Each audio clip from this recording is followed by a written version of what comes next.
따라해 주시기를 바랍니다. 스스로 믿으니. 다시 한번 스스로 믿으니.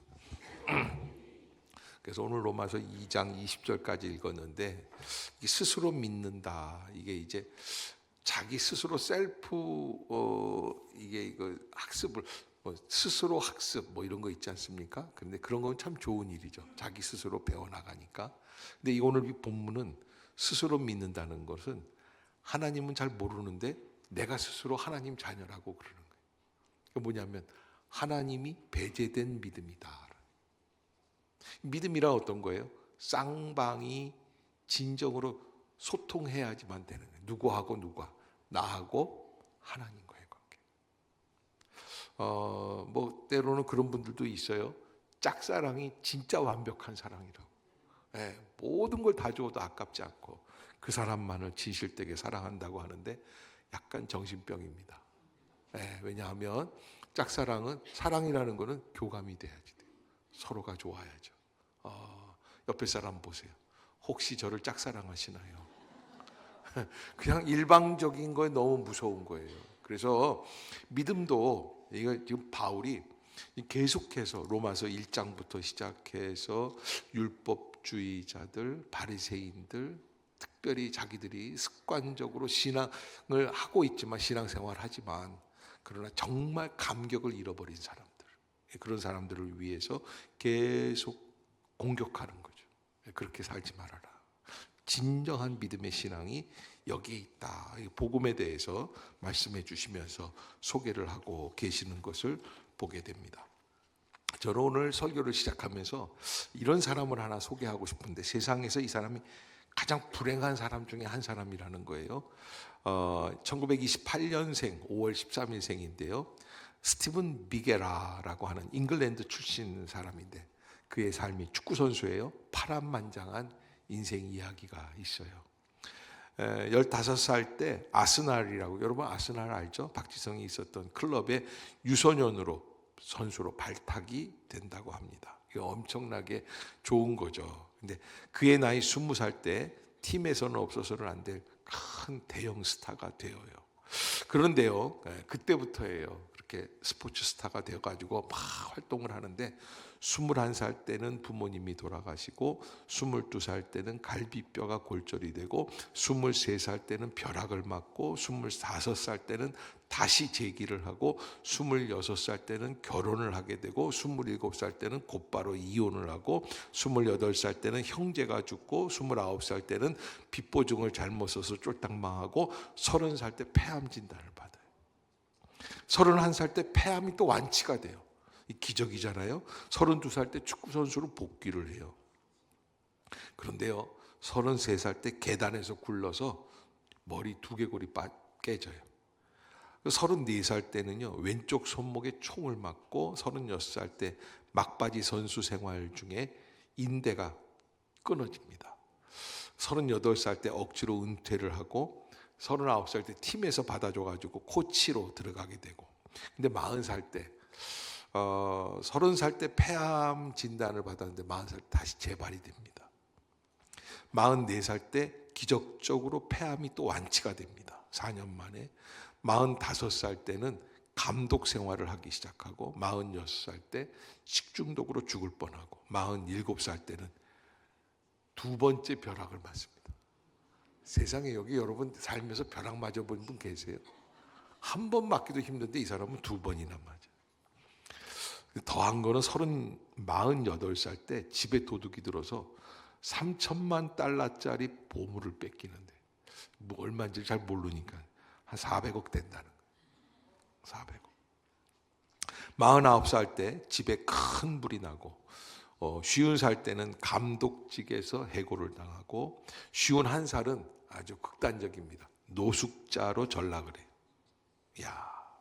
52살 때 억울한 누명으로 살인 혐의를 받고 10년간 징역을 살게 되고, 10년 뒤에 62살에 출소를 하고, 63살에는 조그마한 인쇄 공장에 취직을 했는데, 어디 기적적으로 66살 때, 이 리더십이 있어요. 인쇄소 사장이 되고요. 67살 때 느낀 게 있어서 그 자기 전 재산, 인쇄소 공장을 다 팔아서 사회에 헌납을 하고 70살 칠순이 되었을 때 명예퇴직을 하고 71살에 퇴직하고 늦가기 재혼을 또 합니다. 그런데 이제 이 스티브 비게라가 사실은 이제 73살 때 맨체스터 유나이티드 MU 구단주가 됩니다. 이게 아주 뭐 굉장한 그 영광스러운 자리였는데 그렇게 하고 74살 때 폐암으로 죽어요.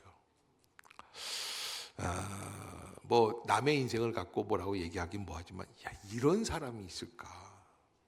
참, 한창 때 선수로 활동을 하면서 부모님을 잃어버리고 갈비뼈가 골절이 되고 벼락을 맞고 다시 재기했다가 결혼했다가 이혼했다가 형제가 죽고 보증을 잘못 써서 쫄딱망하고 폐암 진단을 받고 야, 이게 정말 어렵죠. 너무 저는 맨체스터 유나이티드 구단주 10번 시켜준다고 그래도 이런 인생은 싫을 것 같아요. 근데요, 제가 무슨 얘기 하려고 그러냐면 이 사람보다 더 불행한 사람이라면 누굴까? 마음속으로는 그렇게 생각을 해요.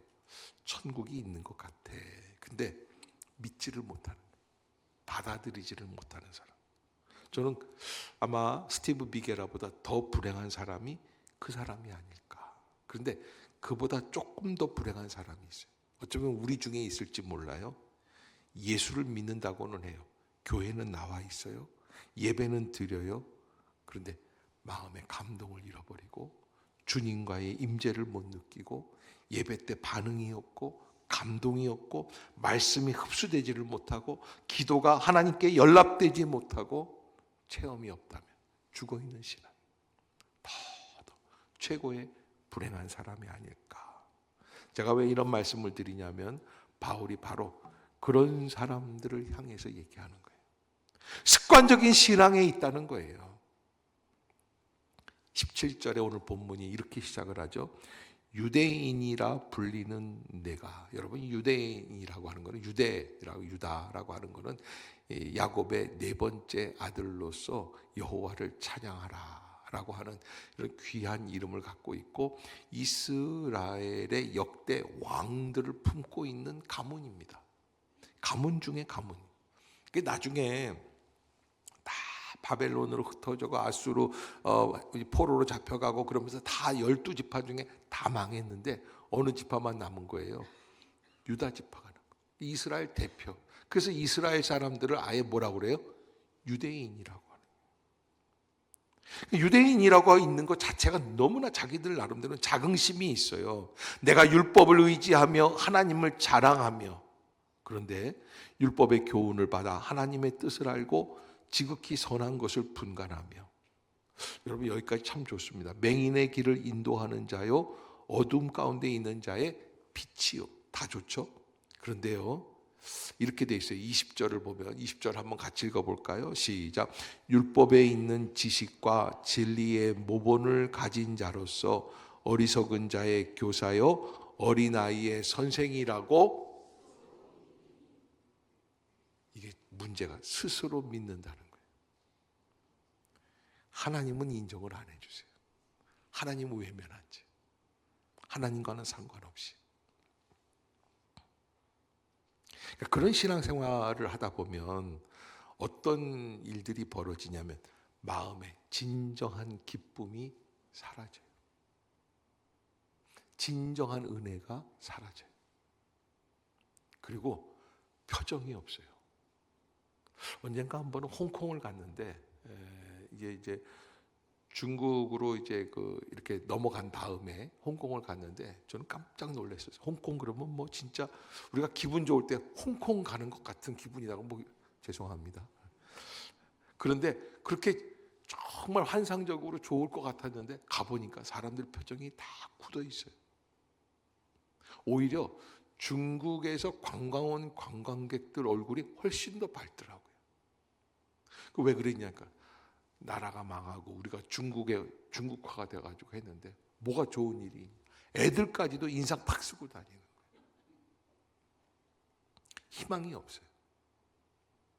그런데 여러분, 제가 왜 이런 말씀을 드리냐면 신앙생활 하면은 우리가 그런 표정 갖고 있으면 안 돼요. 옆에 사람 한번 얼굴 한번 보세요. 안 웃으면 간첩이에요. 미소를 띠고 있어야 돼요. 감동이 있어야 돼요. 생기가 있어야 돼요. 살맛이 나야지 돼요.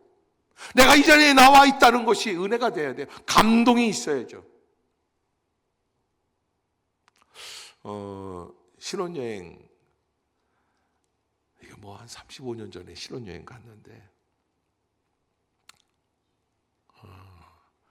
친구가, 군목 출신 친구가 군 휴양소 하나를, 제주도에 있는 서귀포 휴양소라고 하는 걸 잡아줬는데, 어떻게 하다 보니까 군인들 신혼부부들이랑 어울리게 됐어요. 아주 군인들이 용감하고 씩씩하고 아주 활동적이고 너무 잘하는데, 그래서 너무 멋있게 또 그냥 뭐 사랑하는 사람들끼리 있으니까 뭐 어떤 사람들은 과감하게 그냥 우리들 앞에서 뽀뽀도 팍팍 하고 막 그런 분들도 있는데, 어떤 분은요 손을 못 잡아요. 뽀뽀를 하려더니 뽀뽀를 못 하더라고요. 그래서 내가 저거는 거짓 결혼이다 그리고 물어봤어요. 그랬더니 그분이 그러더라고요. 죄송합니다, 저희 이제 만난 지 한 달도 안 돼가지고 결혼을 해요. 그러니까 만난 지 한 달이 안 되니까 뽀뽀하려는데, 어떻게 결혼은 했는데 낮에 한낮에 헌한 대낮에 이게 뽀뽀 안 되는 거예요. 모르는 사람한테 하는 거예요. 뭐 그분들이 나중에 이제 뭐 10년 20년 지나면 달라지겠지만, 제가 말씀드리려고 하는 거는, 그렇게 신혼부부가 낯선 사람들끼리 있는 것처럼 우리 신앙생활이 재미가 없어서는 안 되겠죠.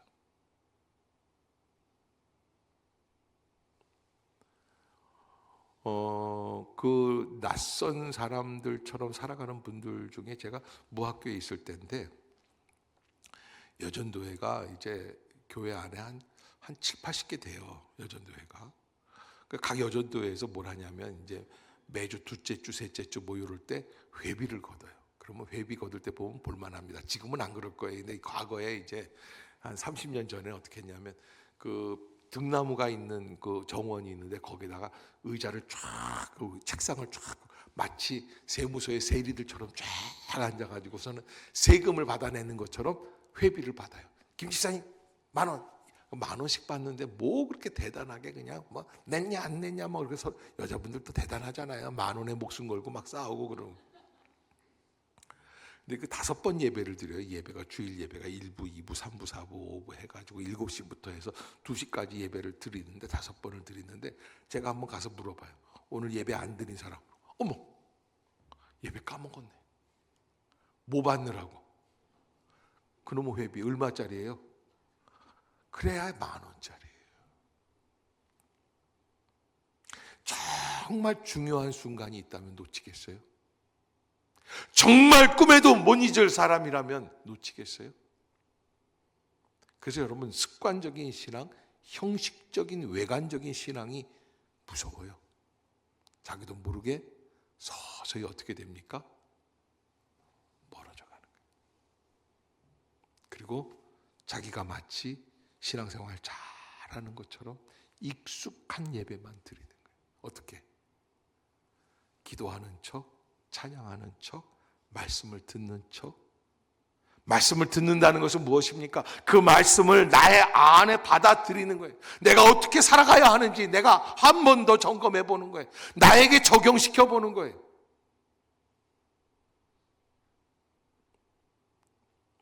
그래서 오늘 바울은 그 유대인들, 여러분 유대인들이 기도할 때 뭐라고 기도하는 줄 아세요?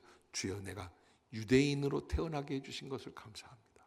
특별히 율법을 주신 것을 감사합니다. 율법만 주셨나요? 율법대로 살게 해주신 것을 감사합니다. 얼마나 지독하게 율법을 지키는지 몰라요. 그래서 이스라엘 사람들, 지금도 가면 이스라엘 사람들은요, 안식일이죠, 토요일 날 전국에 있는 빌딩에 엘리베이터가요 그냥 자동으로 매 층마다 씁니다. 왜 그런 줄 아세요? 버튼 누르는 것도 일이야. 안 눌러요. 그래서 뭐 그런 얘기가 있어요. 그런 열심당원들 옆에 사는 한국 사람이 있는데 전화가 와, 저기 부르더래요. 아무개. 그래서 왜 그러냐 가봤더니, 네가 와가지고 저녁이 됐는데 불 좀 켜라, 스위치 좀. 왜 그러냐니까, 니네는 왜 안 켜냐니까, 이거 일하는 거다. 하나님이 그러라고 안식일을 지키라고 그랬을까요? 그거는 아니잖아요. 그러면서 유대인들이 뭐라 그러냐면 남자로 태어난 걸 감사합니다. 일주일에 2번 금식하는 것을 감사합니다. 가만히 기도하는 걸 들어보면 남 들으라고 기도하는 거니까 뭐 하는 거예요? 기도가 아니라 자기 자랑하는 거예요. 혹시 우리 가운데 구역별로 모여가지고 기도 제목 나누는데 우리 부부 관계가 어렵게 돼서 남편이 바람 피는 것 같아 이런 얘기 저런 얘기 막 그렇게 하는 어떤 사람은 우리 남편은 돈을 너무 많이 벌어와서 문제예요. 돈이 쌓아둘 데가 없어서 문제예요. 애가 공부를 너무 해서 문제예요. 서울대학에서 1등 하는데 1등만 최고인 줄 알고 문제. 이런다고 하면 이거 기도 제목 나누는 거예요. 자기 자랑하는 거예요. 자랑하는 거죠. 바리새인들이 그런 신앙이에요. 하나님 앞에 나와왔으면 진정 내 문제를 가지고 주님께 나의 고백을 드리는 게 아니라 뭐예요? 자기 자랑. 나 이렇게 신앙생활. 그래서 이 바리새인들의 그 형식적인 신앙에 대해서 뭐라고 이야기를 하냐면 스스로 믿는 자들이다. 그렇게 한다고. 맹인의 길을 인도하고 어둠에 있는 자의 빛이고 율법에 있는 지식과 진리의 모본을 가진 자고 어리석은 자의 교사, 어린아이의 선생이라고 스스로 믿는 거예요. 하나님이 야, 너 정말 대단하구나, 너 정말 잘하는구나, 이게 아니라 스스로 믿는다는 거예요. 그런데 바울이 보기에 그들은 어떻습니까? 21절부터가 그런 내용이에요. 그러면 다른 사람을 가르치는 네가 네 자신은 가르치지 아니하느냐? 도둑질하지 말라 선포하는 네가 도둑질을 하느냐?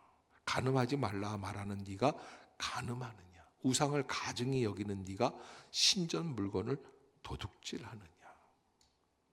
여러분 이게 무슨 얘기입니까? 사실은 제가 봤을 때 이렇게 생각을 해봤어요. 아마 로마에 있는 유대인들 중에 우상을 가증히 여기면서 그 우상에게 절은 하지 않는데 그래도 이 돌덩어리 하나 갖고 있으면 그리스 아테네에 가보면 신전이 있는데 그 신전 앞에 사람들이 와가지고 지금도 가면은 그런데요. 돌들을 하나씩 주워간대요. 돌들을. 왜냐하면 이게 몇 년 전 거예요. 예? 3,000년 전, 4,000년 전 유물이니까. 하는데 알고 보면 아테네 정부가요. 매년 새해마다 새롭게 돌을 갖다 깔아 놓는다는 얘기가 있어요. 그러니까 그거 주워올 필요가 없거든요. 그러니까 그렇게 신전에 있는 거 도둑질하는 난 이런 얘기인 줄 알았는데 그게 아니라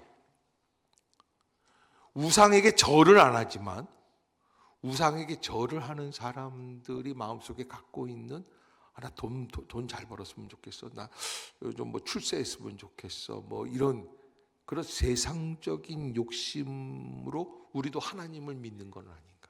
그 똑같다는 거예요. 그것은 율법을 자랑하고 있지만은 율법을 범하고 하나님을 욕되게 하는 모습과 동일한 것이다. 그렇기 때문에 하나님의 이름이 24절에 보면 너희 때문에 모독을 받는다. 그래요. 너희 때문에.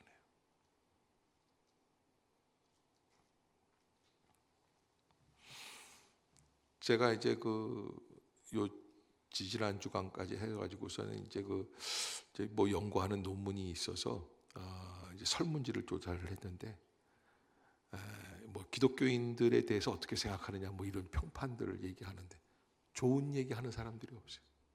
우리는 그렇게 애써서 선한 일을 하고 구제를 하고 또 국제적으로 국내에서만 잘하는 게 아니라 해외 나가서 어려운 사람들 도우려고 막 노력을 해도 어떻게 합니까? 사람들이 그렇게 안 봐요. 그게 왜 그럴까? 저는 우리 안에 진정한 하나님의 영광에 대한 우리의 마음이 담겨져 있는가라고 하는 고백이에요. 진정한 하나님의 은혜가 우리 안에 담겨져 있습니까?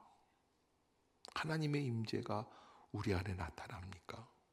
하나님의 성령의 역사가 우리 안에 있습니까? 여러분, 하나님의 성령의 역사가 우리 안에 들어오게 되면 나 중심, 다른 사람들을 판단하고 정죄하고 그리고 이렇게 약한 자들한테 강하게 누르고 이러는 모습들이 다 사라지게 되죠.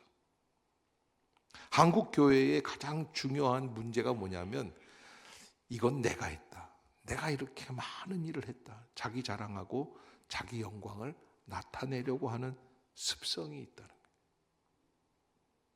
과거에 있었던 그 정말 고난을 극복하고 고난이 있어도 내가 죽는 한이 있어도 하나님께 나아가겠다라는 믿음이 사라지는 거예요. 요즘 이 극장에서 상영하고 있는 영화 중에 우리 기독교인들이 한번 관심을 가져야 될 영화가 있는데 신의 악단이라는 영화가 나왔다는 거예요.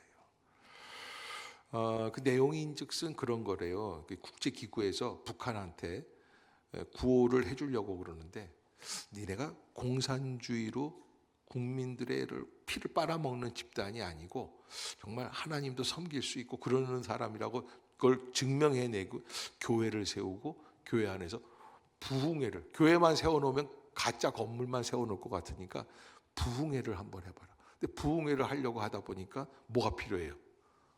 우리 모퉁이 똘처럼 찬양단이 필요한 거예요. 그 찬양단을 만들라. 어떻게 찬양단을 하루아침에 만들 수 있겠습니까? 그런데 만들어요. 그건 가짜 찬양단이죠. 거짓부렁이죠. 그런데 영화 내용이 이렇게 보면은 가짜로 다 부르는 거예요. 와가지고서는 그냥 가짜로 찬송하고 막 그랬는데 찬송 부르다가 얘네들이 어떻게 되는 거예요? 진짜로 하나님을 만나는 거예요. 그 놀라운 체험이에요. 어떻게 됐는지 결과는 제가 안 하겠어요. 얘기해 놓으면 나중에 저는 언제 기회가 되면 구정 지나고라도 우리가 한번 전체 다 모여서 상영관 하나를 빌려가지고 우리가 한번 같이 가서 봤으면 좋겠다 하는 그런 바람이 있습니다. 여러분, 우리는 우리나라에서 예배 드릴 때는 예배를 왜 드리느냐, 소리를 지르느냐, 마느냐, 왜 교회 나왔느냐, 감시하고 이러는 사람들 없습니다.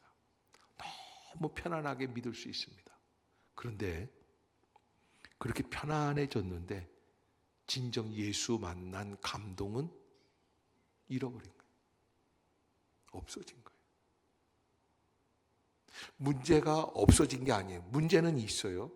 그런데 문제가 있어도 이 문제를 믿음으로, 기도로 해결하려고 하는 의지는 다 사라졌어요. 저희 어머니가 믿던 시절, 지금부터 한 5, 60년 전이죠. 제가 다니던 옛날 제 어린 고향 교회 가면은 요 강대상 앞에 이렇게 1, 2, 3번, 4번, 5번, 6번, 7번 이렇게 해가지고서 방석이 다 놓여 있어요. 단골 할머니들이 다 권사님들이 계세요. 가난한 시절이니까 가난하기 때문에 그렇다고 궁색한 변명을 하면 늘 저녁에 부모님들이 앉으셔서 부부싸움을 하는 거예요. 모자라니까. 쓸 돈이 없으니까. 그런데 그렇게 싸우고 다음날 아침이 되면 어머님이 또 찬송하면서 아침을 지으세요. 야, 저거 희한하다. 어떻게 되는 거야? 밤새 어떻게 되는 줄 아세요? 밤새 어머님이 한바탕 아버님이랑 이렇게 하게 되면 그냥 집에서 못 자고 교회로 가서 철회를 하시는 거예요. 그러면 마치 부부 싸움 하기를 기다렸다는 듯이 권사님들이 조집사 인제와 그러고서는 이제 다 거기 앉아가지고 같이 밤새 찬양하고 기도하고 가서 앉아만 있어도 벌써 마음이 풀리기 시작을 해요. 그리고 그 다음 날은 완전히 변화되어 새 사람으로 나오는 거예요. 아멘. 근데 여러분, 우리가 예배를 드리는데 예배를 드려도 변화가 없다고 한다면 그 얼마나 불쌍한 일입니까? 제가 그 영화의 그 전체를 보지 못해서 근데 줄거리를 보면서 그 생각이 들었어요. 만약에 저런 일들이 실제로 있었다고 한다면 하나님이 정말 영과 진리로 예배를 드리는 사람들을 찾고 싶으셔서 우리 남한에 있는 수없이 많은 5만여 개가 넘는 교회를 놔두고 저 북한에 있는 가짜 교회, 거짓으로 믿으려고 했던 그 사람들에게 복음을 넣어주고 계시는 거 아닌가. 그분들은 가짜로 믿다가 진짜로 믿게 되는데, 우리는 진짜로 믿는다고 생각했는데 진짜로 믿는 이 믿음이 점점 가짜처럼, 돌처럼 굳어버리는 믿음이 되는 건 아닌가.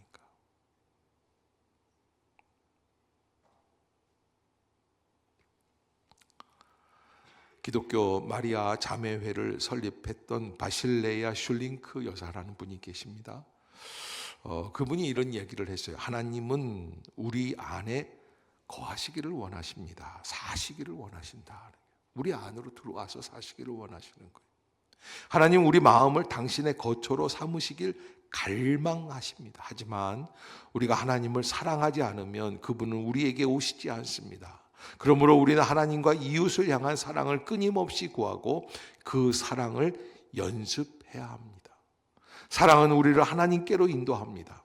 하나님이 우리의 마음을 그분의 거처로 삼으시는 것보다 더 위대한 일은 없습니다. 하나님은 우리를 향해 들어오셔서 함께 거하시기를 원하시고, 그 거처의 통로는, 거처가 되실 수 있는 통로는 우리가 하나님을 사랑하는 거죠. 누구든지 내 음성을 듣고 문을 어떻게 해요? 열면, 그러죠. 요한계시록 3장 22절. 하나님은 여실 수 있는데 안 여세요. 그리고 우리 보고 열라고 노크를 하신다는 거예요. 열어라. 그 열어야 주님이 우리 안에 들어오셔서 우리와 함께 기거하실 수 있는. 그러기에 진정한 신앙은 하나님의 임재를 느끼고 그 임재의 은혜 속에 사로잡혀 살아가는 삶이다. 로마서 전체 주제를 제가 늘 말씀드리지만, 로마서 1장 17절에 복음에는 하나님의 의가 나타나서 믿음으로 믿음에 이르게 하나니 기록된 바 오직 의인은 믿음으로 말미암아 살리라 함과 같으니라. 그래서 따라해 봅시다. 복음에 나타나는 하나님의 의. 여러분, 복음 안에 있는 하나님의 의는 무엇입니까? 우리가 공로 없다고 생각하는 그런 사람들, 정말 부족하다고 생각하고 구원받을 수 없다고 생각했던 사람들에게 믿기만 해라. 그러면 그 믿음으로 구원받는 믿음에 이르게 해주시겠다. 아멘. 그게 아니에요. 그게 진정한 복음이에요. 그런데 요즘은 어떤 느낌이냐면, 그렇게 구원받게 해주었더니 기고만장해서 다른 사람들을 정죄하는 거예요. 다른 사람들을 따지는 거예요. 그거는 진정한 믿음이 아니라는 거예요. 왜? 구원받을 수 없는, 자격 없는 자들을 불러주신 이유가 어디에 있어요? 어디에 있습니까? 교만하게 살지 말고 겸손함으로 천국을 누리라고 하시는 말씀이죠. 죄인들이 천국에 들어가기 위해서는 반드시 필요한 것이 인간의 공로가 아니라 전적인 하나님의 의입니다. 아멘. 아멘. 내 의가 아니에요. 내 행동이 아닙니다. 하나님의 의만을 구하는 우리의 모습이 필요하다는 거예요.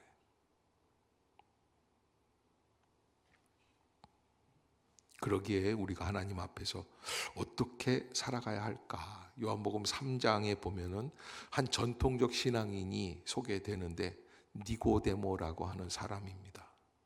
그는 예수님을 찾아오는데 누가 볼까봐 캄캄한 밤중에 몰래 예수님을 찾아옵니다. 예수님보다 20, 30년 훨씬 더 많은 인생을 살았던 니고데모이지만, 예수님께서 우리에게 전해주시는 신앙, 살아있는 것처럼 생생한 믿음, 하나님을 아버지라 하시고 정말 영생의 소망이 있는 것처럼 현실의 어려움을 극복하게 되는 예수님의 치유와 기적의 역사를 바라보면서 니고데모가 마음속에 딱 생각한 게 뭐냐면, 저게 진짜지. 저게 진짜지.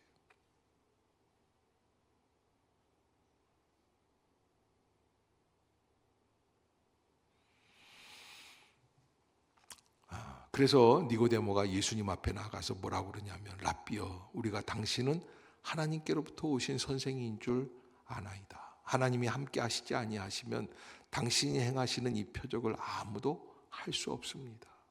왜? 여러분, 예수님은요, 오시자마자 우리에게 뭘 가르쳐 주셨냐면 기도를 가르쳐 주시는데 아빠라고 부르는 법도 가르쳐 주시는 거예요. 저는요, 저희 아버님이 50에 저를 낳으셨어요. 놀랄 줄 알았는데 2부 때는 좀 놀래더니 아무도 안 놀라시는데 그런 줄 알았다, 그런 거예요.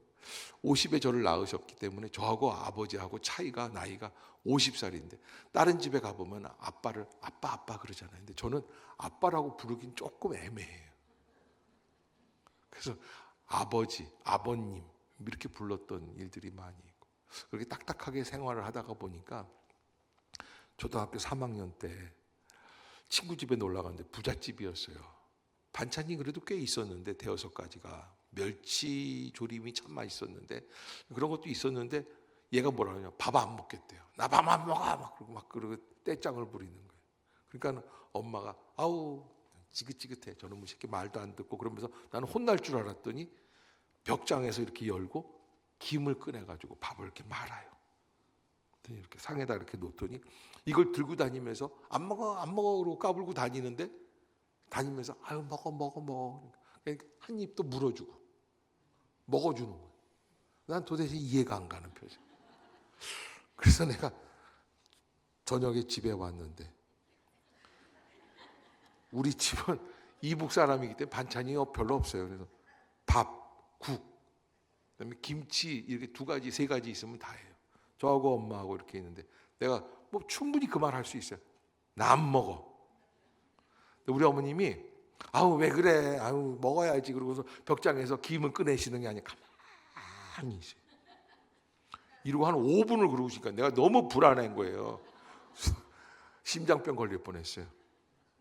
딱 돌아시더니 이 상을 들어가지고서는 너 오늘 저녁에 밥 먹으면 죽여. 저는요 한 번도 엄마한테 밥 안 먹겠다고 투정 부리고 먹는 거 갖고 투정을 부린 적이 없어요. 마누라 얻으면 좀 날 줄 알았는데 우리 집사람 앞에서 똑같아요. 다 배운 것 같아, 시어머니한테. 저는 그렇게 딱딱한 집안에서 자랐기 때문에 투정을 부리고 이런 거를 할 줄을 몰라요. 어떻게 보면 내가 참 불쌍해. 야, 투정도 못 부려보고. 그런데 여러분, 진짜 부모님, 진짜 사랑하는 자녀, 투정 좀 부린들 엄마가 죽이겠어요, 살리겠어요? 그렇지 않아요? 그게 진짜예요. 여러분, 가만히 계시면 안 돼요. 내 마음에 정말 은혜가 안 오고 그럴 때 주님, 내 마음을 좀 열어주세요. 기도가 좀 안 될 것 같으면 내 입술을 좀 열어주세요. 내가 주님을 애인과 같이 만날 수 있게 해주세요. 요구해야지 돼요. 그리고 다시 회복이 돼야지 돼요. 우리가 자랑할 수 있는 것은 내가 이 교회 몇 년 다녔다, 내가 이 교회 직분이 뭐다, 이게 문제가 아니라 내가 정말 내 안에 주님을 모시고 살아가고 있습니까? 내 안에 정말 주님이 생생하게 살아계시는 역사가 있습니까? 형식적으로 깍듯하게 예배는 잘 드립니다. 끝나고 갈 때는 목사님 은혜 많이 받았습니다. 그런데 속에서는 진짜? 정말 그럴까?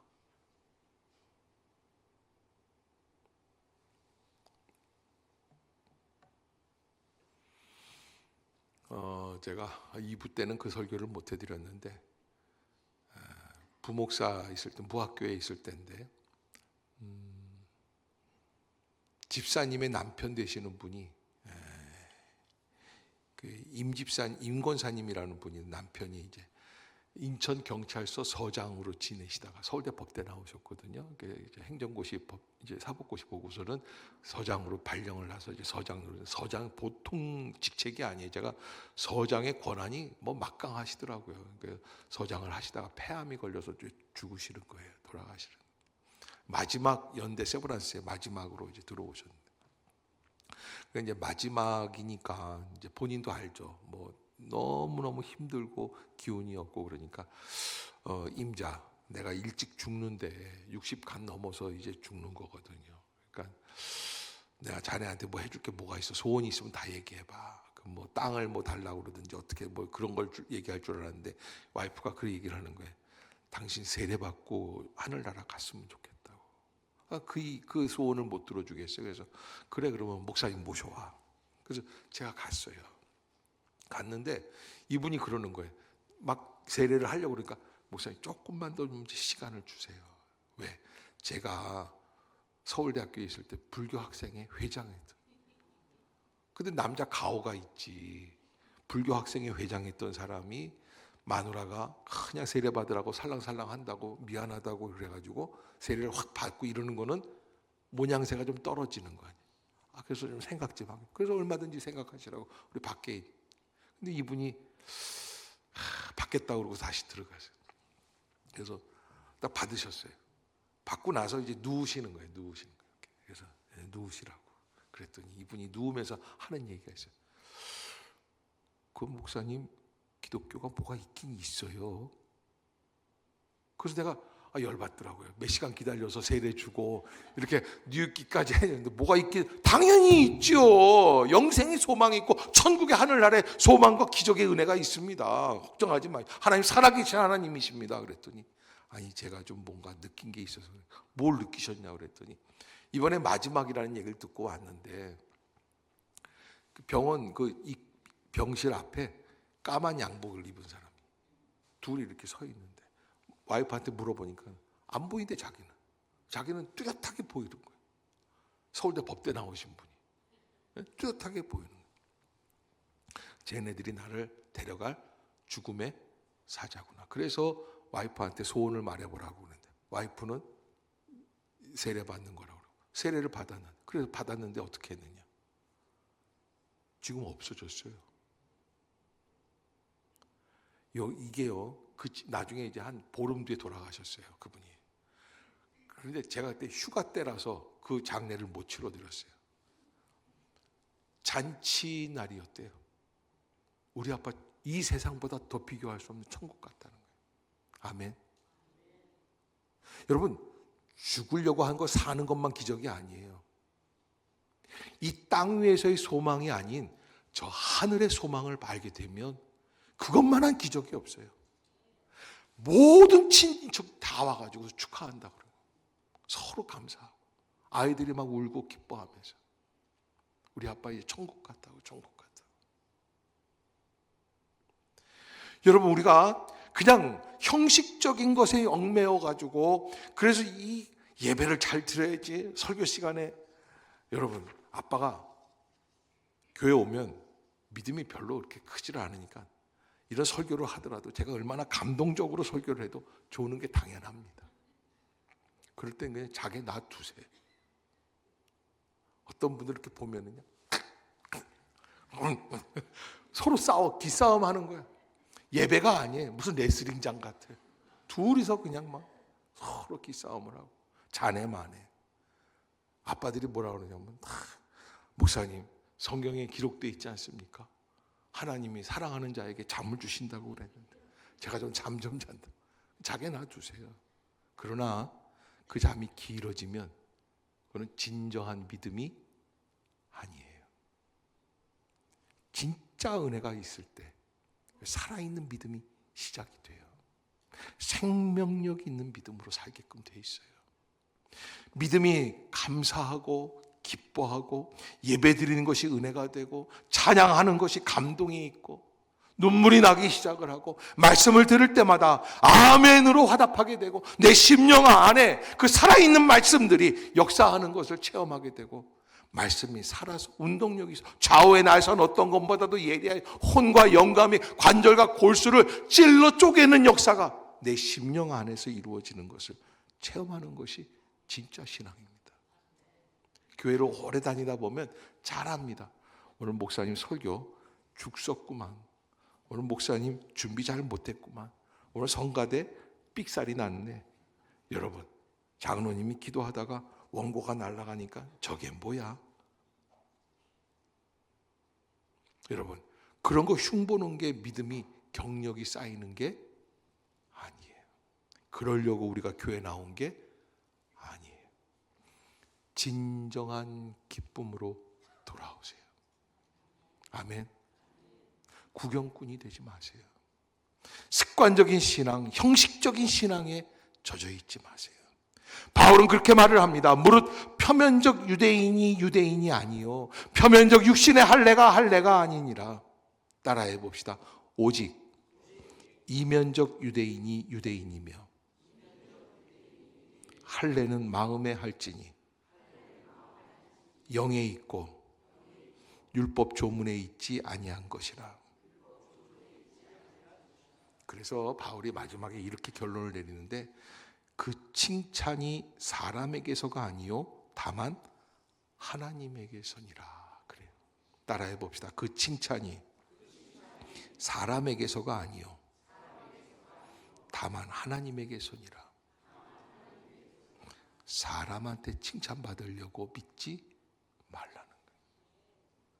사람한테 보여주려고 잘 믿는 척하려고 하지 말라는 거예요.